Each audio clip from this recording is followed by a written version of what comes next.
previous to using IQS, we had a different system that was more of a SQL database that people didn't really understand what the role was and how their job day to day affected the actual quality of our products.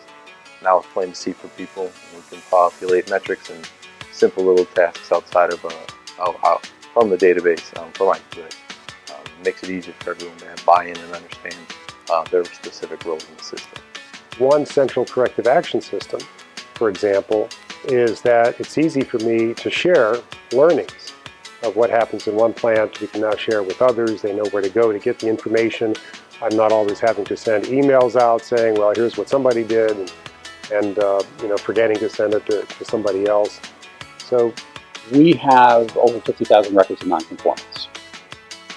That is the module that we absolutely use the most, and we use it for our internal nonconformances, customer complaints, supplier issues. Nonconformances clearly identify the issues that we have that need fixing. So if you're about continuous improvement, that's where you go.